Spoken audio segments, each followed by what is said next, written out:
Baiklah ya, saya terangkan dalam Naqsabandi. Macam mana tingkat-tingkat ini kita lalui, supaya kita yakin ya, bahawa untuk menjadi hamba Allah itu mestilah jalannya mesti berzikir, terus berzikir, zikir dalam tarekat dipimpin oleh syekh. Inilah yang saya lalui ya. Ketika saya belajar Naqsabandi bersuluk bawah pimpinan guru saya Imam Ishaq.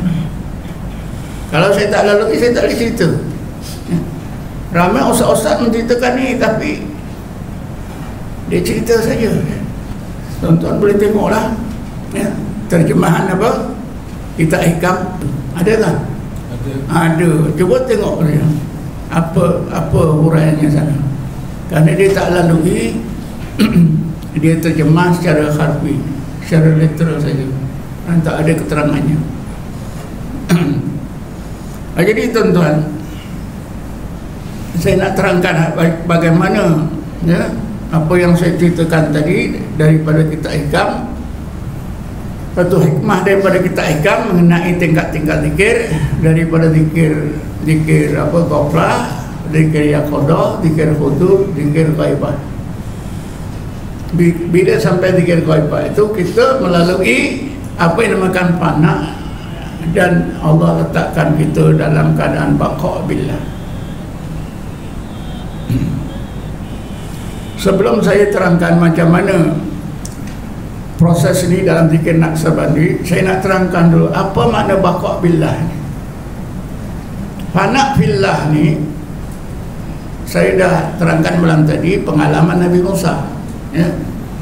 Pengalaman Nabi Musa itu fana billah.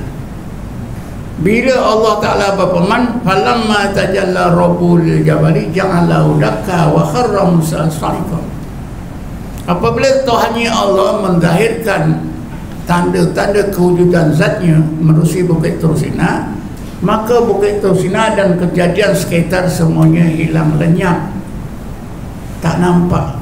Nabi Musa tak nampak lagi semua kejadian. Pasal apa? Pandangan Nabi Musa dipanakkan oleh Allah, penglihatannya apa, pendengarannya ya, semua sifat yang tujuh, qudrat, iradat, ilmu, khayat sama bahasa kalam yang ada pada kita ini,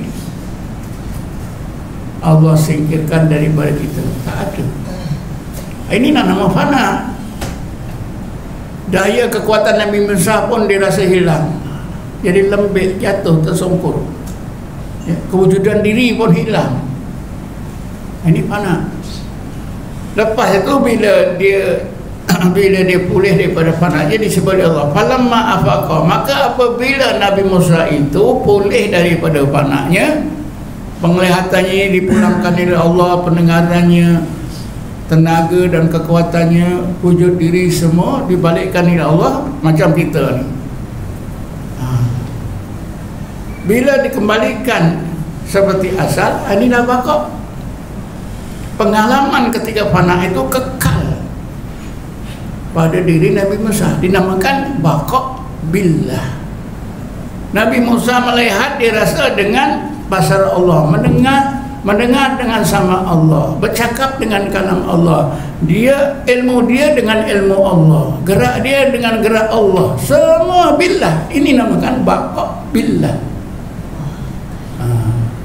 Dia solat pun la haula wala quwata illa billah, semuanya daripada Allah, dia hanya menerima.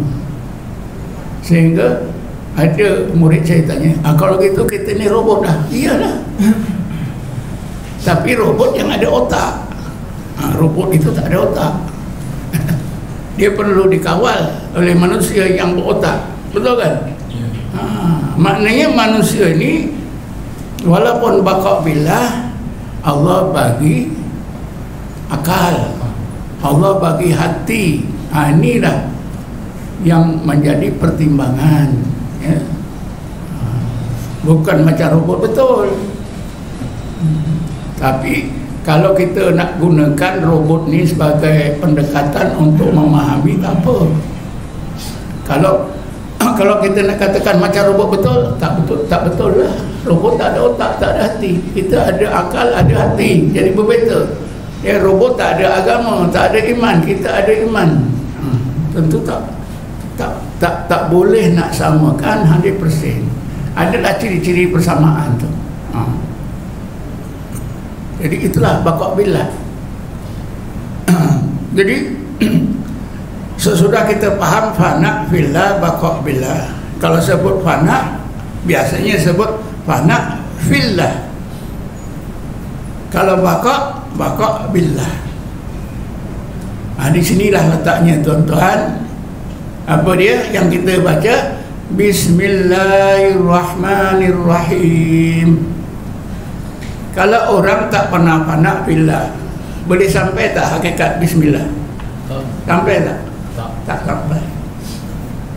Hanya orang yang pernah difanakan oleh Allah, fana fillah, bila dia baca bismillahirrahmanirrahim, dia sampai pada hakikat bismillah. Dalam ilmu tauhid ada tak ini baqa' billah? Ada tak fana fillah, baqa' billah? Ada. Ilmu tauhid ada, tapi tuan-tuan tak faham, yang ngajar pun tak faham. Ustaz yang ngajar tauhid, ilmu tauhid pun tak faham. Ada. Di mana? Haji Ibrahim tanya, di mana fana fillah, baqa' billah? Letaknya dalam apa nama, sifat maknawiyah. Sifat maknawiyah itu kan ada 7 daripada 7 sifat ma'ani. Sifat ma'ani qadrat, iradat, ilmu, khayat, sama, basar, kalam. Sifat maknawiyah kaunuhu qadiran, kaunuhu muridan, kaunuhu aliman, kaunuhu hayyan, kaunuhu sami'an, kaunuhu basiran, kaunuhu mutakalliman. Kaunuhu inilah baqa' billah. Kita nak sampai kaunuhu qadiran, kaunuhu muridan, kaunuhu aliman, kaunuhu hayyan, kaunuhu sami'an, kaunuhu basiran, kaunuhu mutakalliman. Ini nak sampai ke ini mesti fana. Hilang sifat 7 yang Allah kesannya ada pada kita, dihilangkan oleh Allah, barulah kita sampai pada hakikat. Hakikat apa? Tadilah 7 sifat maknawiyah. Ada ya.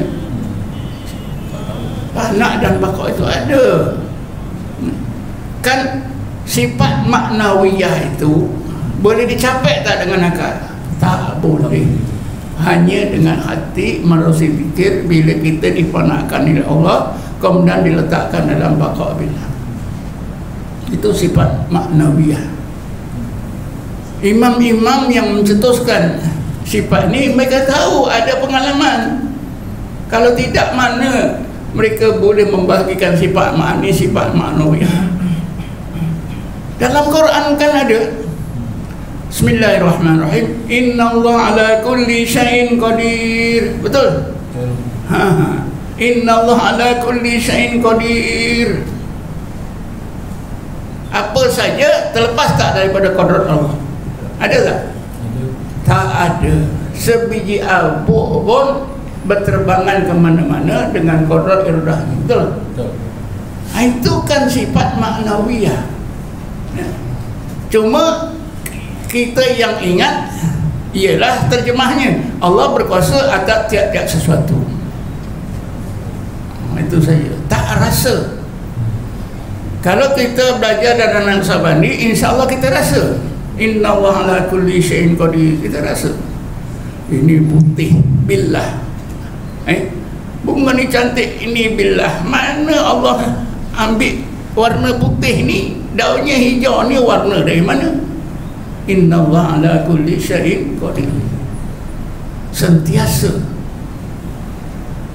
Jadi tengok ini, ingat ini semua qadrat iradah Allah. Betul tak? Kita solat pun kita rasa. kodrat iradah Allah. Kita hanya menerima segala-galanya. Apa yang berlaku semua yang kita nampak pada zahir, semuanya itu urusan Allah. Ya. Inna lillahi wa inna ilaihi raji'un.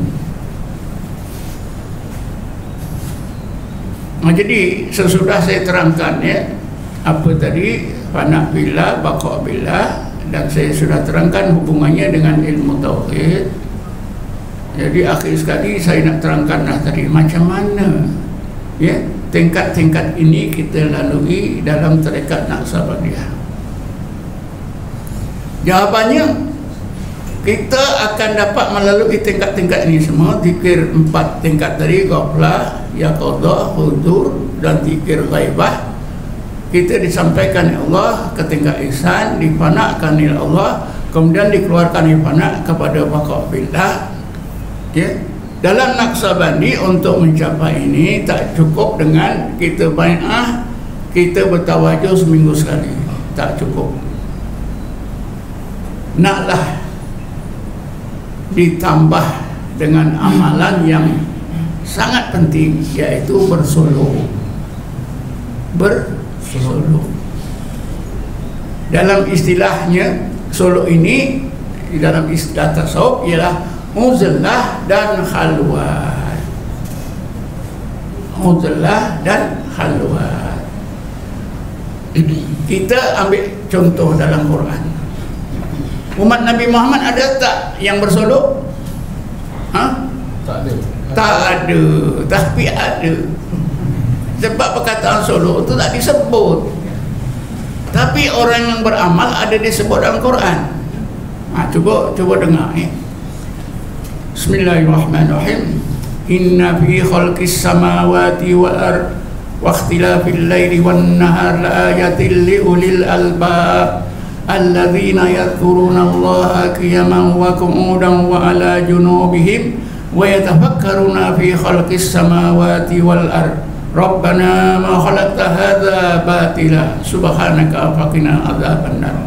Daripada awal hingga akhir tak ada pun kalimah solo, tak ada pun kalimah khalwat, uzlah dan khalwat. Betul kan?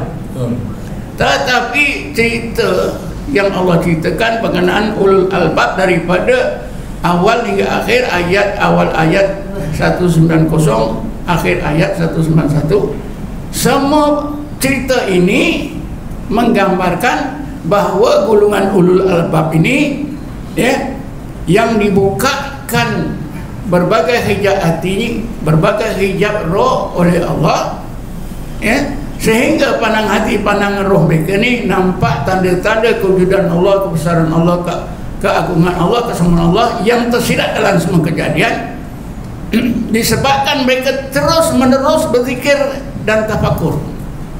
Amalan terus menerus zikir dan tafakur ini hanya boleh dilakukan oleh orang yang melakukan solo, melakukan uzlah dan khalwat. Kalau mereka ni zikir itu part time saja, boleh tak? Tak akan boleh. Alladzina yadhkuruna Allaha qiyaman wa qu'udan wa ala junubihim wa yatafakkaruna fi khalqis samawati. Mereka itu ulul albab itu ialah orang-orang yang sentiasa berzikrullah dalam keadaan apa juga hidup mereka, berdiri ke duduk, berbaring, terus berzikir. Kalau part time boleh, nantilah lepas keluar pejabat zikir sekejap, lepas zuhur sekejap, boleh tak? Tak boleh. Jadi semua cerita dalam dua ayat ini memberi isyarat sebagai korinah, sebagai bukti bahawa ulul albab itu melakukan amalan solo, duduk di satu tempat terus berzikir dan beribadat kepada Allah di bawah pimpinan Rasulullah SAW. Itu yang sebenarnya. Barulah mereka ni dapat kurniaan daripada Allah, dibukakan berbagai, dikasyafkan berbagai hijab hati, hijab roh, mereka nampak ayat-ayat Allah dengan pandang roh, pandang hati. Jadi ini dalilnya. Maknanya umat Nabi Muhammad ada melakukan suluk. Siapa yang ajar mereka? Rasulullah. Siapa yang memimpin mereka? Rasulullah. Nabi Muhammad ada suluk tak? Ada. Semua kita dah dengar. Bila 10 akhir Ramadan, Nabi Muhammad beriktikaf di masjidnya. Itu saja maklumat yang kita tahu. Lalu kita tiru masuk masjid, nawaitu al-i'tikaf sunatan lillahi ta'ala. Sengaja aku i'tikaf di masjid ini sunat kerana Allah. Kita kata dah i'tikaf. Okeylah, itu yang diajar dalam fiqh. Yang diajar dalam ilmu tasawuf lebih daripada itu. Lebih daripada itu.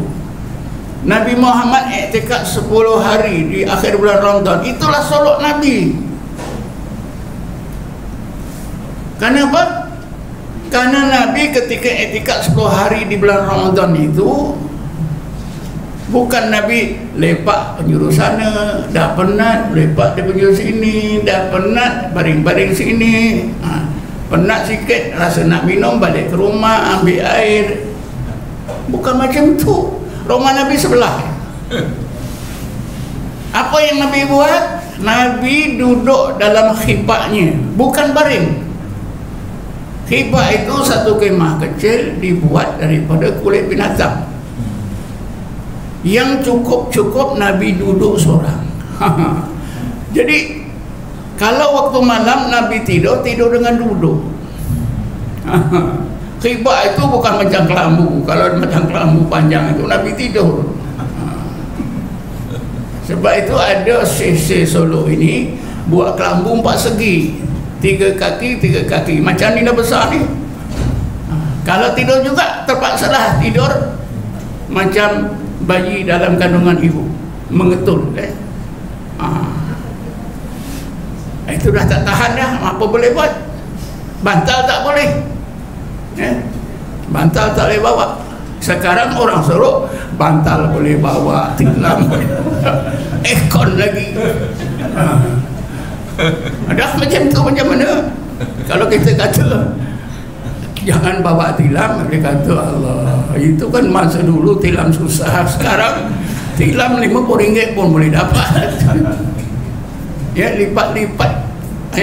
Boleh, kenapa tak boleh? Jadi dah masing-masing dah pakai, okeylah, bawa lah. Bantal bukan 1 sampai 2, 3 pun. Masa saya dulu tak boleh. Ya. Kita lipat-lipat baju buat bantal pun tengok yang jaga marah. Tak ada bantal lah. Itu masa saya. Tilam memang tak ada. Tuan guru tak benarkan sama sekali. Sekarang saya benarkan bawa lah.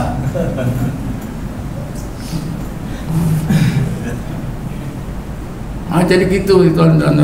Jadi umat Nabi Muhammad ulul albab itu adalah satu golongan umatnya yang dikenali dengan ulul albab. Mereka ini melakukan uzlah dan khalwat.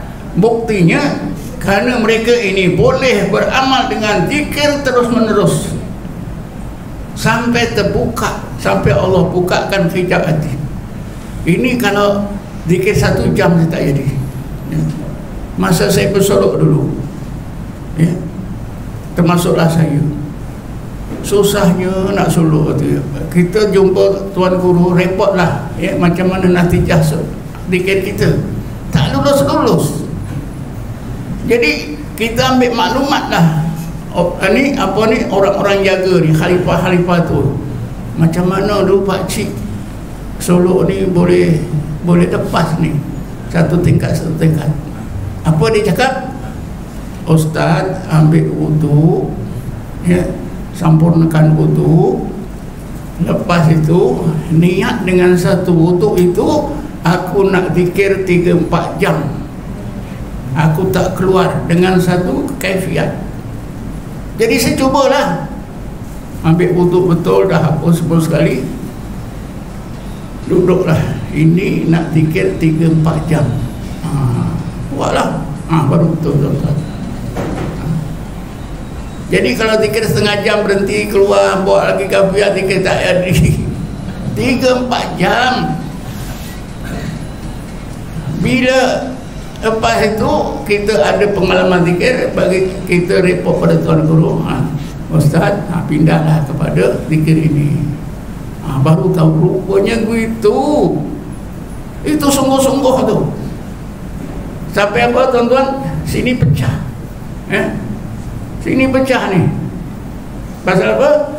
Dulu zikir dengan tasbih panjang tu. Oh, sekarang zikir dengan tasbih kecil. Buat daripada buta. Tuan guru benarkan. Masa saya dulu tu yang saya tak bawa lagi. Saya tinggal itu tasbih panjang itu sampai pecah sini ni. Kita terpaksa balut. Sakit. Pasal apa kita zikir 3-4 jam baru berhenti. Satu kaifiat, satu wudu. Jadi tuan-tuan dan puan-puan sekalian, kita dapati dalam Quran umat Nabi Muhammad yang berjaya menjadi hamba Allah ialah ulul albab, kerana mereka ini terus berzikir dan tafakur dalam bersuluk, beruzlah, walaupun tidak ada disebut kalimah suluk uzlah di sini. Karena apa? Kaedah al-i'tibaru bil makna. Pengajaran diambil daripada Quran tu daripada makna, bukan daripada lafaz. Kita tak boleh kata mana tak ada amalan, tak ada kalimah uzlah halwat di sini, tak ada. Kita tak boleh cakap itu. Tapi cerita ini, gambaran cerita ulul albab itu sudah mencukupi untuk kita ambil pengajaran bahawa mereka mesti bersuluk, beruzlah, berkhalwat. Kalau tidak, mana boleh terus menerus berzikir tafakur sehingga berjaya. Betul tak? Inilah yang kita nak ikut. Solok itu terus berzikir macam ulul albab. Ni persediaan saya pun nak solok nanti 14 Ramadan ni. Kalau nak part time saja, memang tak boleh ni. Setengah jam dah penat, baring kejap, ambil wuduk lagi, setengah jam lagi tak air lagi. Ini pengalaman saya sangat berharga. Apa dia? Nak pindah satu tingkat ke satu tingkat zikir itu mestilah zikir sampai 3-4 jam dengan satu kafiat, satu wudu.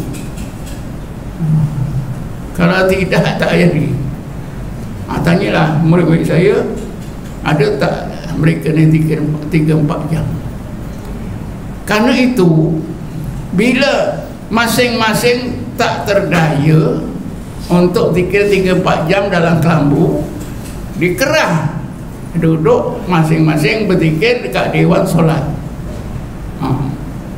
Dekat dewan solat berbaris malam-malam lepas isyak.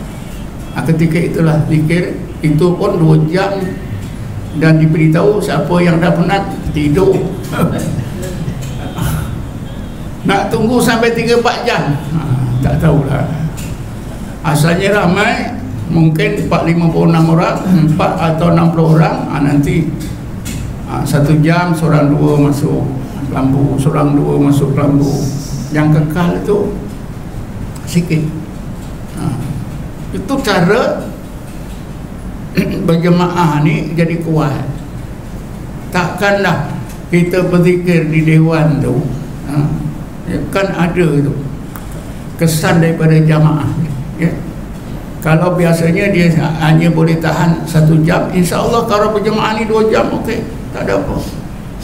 Sekurang-kurangnya takut ni ada khalifah-khalifahnya jaga di belakang. Betul tak? Okey, ya? Jadi kesimpulannya, umat Nabi Muhammad dalam Quran ada diceritakan oleh Allah beramal dengan terus berzikir tafakur, tentunya dalam keadaan uzlah dan khalwat, sehingga mereka berhasil mencapai apa yang dimaksudkan dalam amalan zikir dan tafakur. Ya, inilah ulul albab, inilah hamba-hamba Allah. Ya. Jadi saya ceritakan secara khusus macam mana, ya, amalan solo ini menyegerakan kita melalui tingkat-tingkat zikir qaflah, zikir yaqadah, zikir khudu, zikir ghaibah.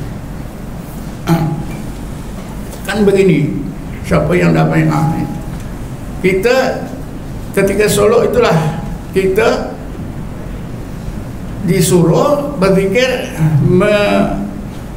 mengisi 7 lataif, mulai daripada latifatul qalbi bawah sebelah kiri, ya, sesudah sekian banyak dia berzikir, dipindahkan latifatul ruh bawah sebelah kanan, sesudah sekian banyak dia berzikir, sudah diperiksa oleh orang memeriksa zikir, ditingkatkan kepada zikir apa latifatul sir di atas sebelah kiri. Apa itulah seterusnya berpindah pada latifatul khafi atas sebelah kanan, kemudian berpindah pada latifatul akhfa tengah-tengah dada, kemudian dipindahkan ke latifatul nafsi di tengah-tengah dahi, diakhiri dengan zikir latifatu kulli jasad, seluruh anggota. Ini mungkin mengambil masa 5 hari, ya. Kalau bersungguh-sungguh cepat, kalau tak sungguh-sungguh sampai habis 10 hari pun tak habis, ya. Macam mana?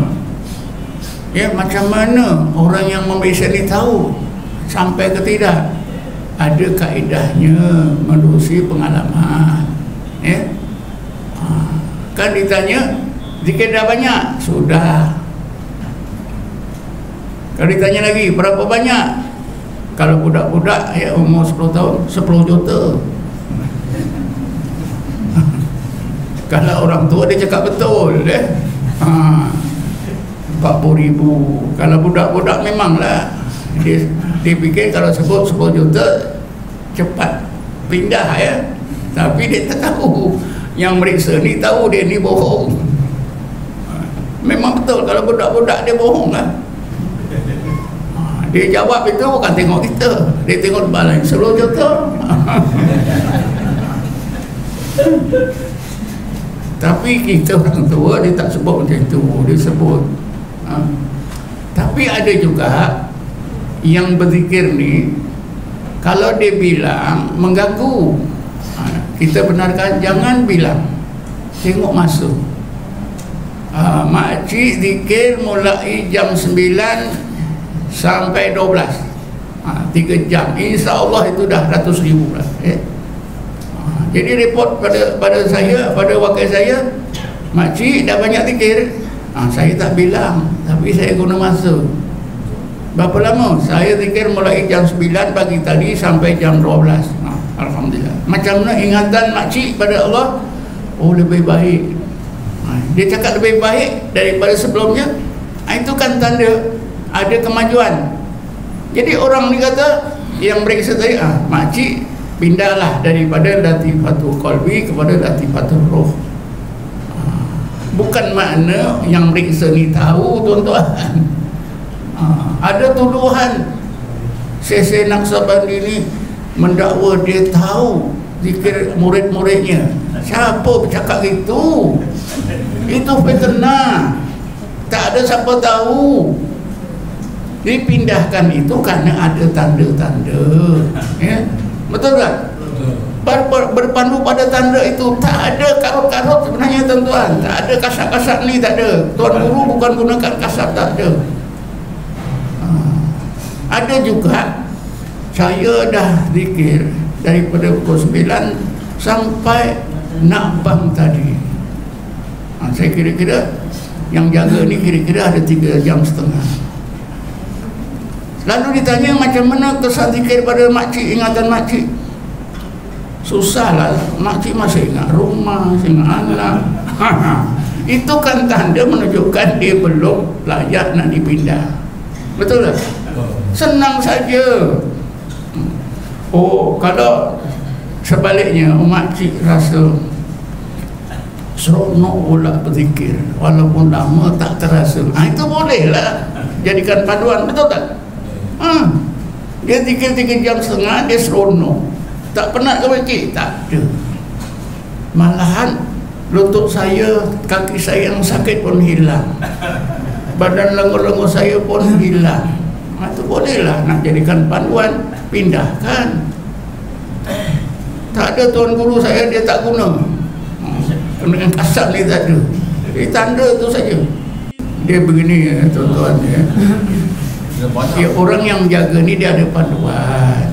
Ada panduan. Kadang-kadang orang yang zikir 3 jam setengah ni, bila duduk di depan kita, kita tanya, tak ada pun kesan-kesan cakap dia tu, tak ada menunjukkan kesan-kesan zikir. Macam orang tak berzikir. Jadi itulah yang jaga kata, awak ni tak ada zikir lagi lah. Tapi yang dengar tu marah pula tu. Saya dah zikir 3 jam kata tak ada zikir. Banyak. Selain daripada itu tuan-tuan, kita tak tahu juga ya, orang-orang yang jaga, orang ditugaskan ni semuanya minta hidayat pada Allah, bukan sembarang bukan pakai apa gasak saja, taram pakai taram saja, kehendak hati tak ada, ikut pengalaman. Biasanya betul, kalau ada tak betul itu mungkin juga, tapi jarang lah. Memang ada masalah ya. Jadi begitulah tuan-tuan, zikir sampai kuli jasad. Cuba fikirlah tuan-tuan, dalam 4 hari ke 3 hari zikir ya Allah, Allah sampai kuli jasad, bersungguh-sungguh. Tentunya orang kata mabuk zikir, betul tak? Tenggelam dalam zikrullah. Yang Nabi kata, Bismillahilladzi la yadurru ma'asmihi syai'un fil ardi wa la fis sama' wa huwas sami'ul alim. Zikir kulli jasad. Rasulullah bersabda, Bismillah Bismillahilladzi la yadurru ma'asmihi syai'un fil ardi wa la fis sama' wa huwas sami'ul alim. Dalam hadis ini, kalau seorang itu zikir Allah Allah sehingga kalimat Allah itu ya tertanam, tertulis, terpahat di mana ruang rohani dan jasmani, penuh dengan kalimat Allah, tenggelam dalam lautan kalimat Allah. Inilah yang Nabi kata ma'a ismihi. Inilah yang dimaksudkan Bismillah, dengan nama Allah. Itulah kita baru tahu ya, Bismillah situ letaknya. Jadi kalau kita tak berzikir macam tu, Allah Allah, boleh sampai Bismillah, sebutan sampai tapi nak tenggelam dalam kalimat Allah tak sampai. Nak sampai kepada apa yang Nabi sebut ma'a ismihi, mesti berzikir macam itulah dalam Naqsabandi, daripada latifatul qalbi, latifatul roh, latifatul sir, latifatul khafi, latifatul akhbar, latifatul nafsi, latifatul kulli jasad. Bila mungkin kita amalkan 4-5 hari, ditenggelamkan oleh Allah dalam kalimatnya, itulah yang dimaksudkan oleh Rasul ma'a ismihi. Itulah yang dimaksudkan Bismillah. Bila dah sampai tingkat Bismillah, barulah ditingkatkan oleh Allah billah. Di tingkat Bismillah itulah anta budallah ka'annaka tarahu, anda beribadat kepada Allah seolah-olah melihatnya. Billah itulah fa in lam takun tarahu fa innahu yaraka.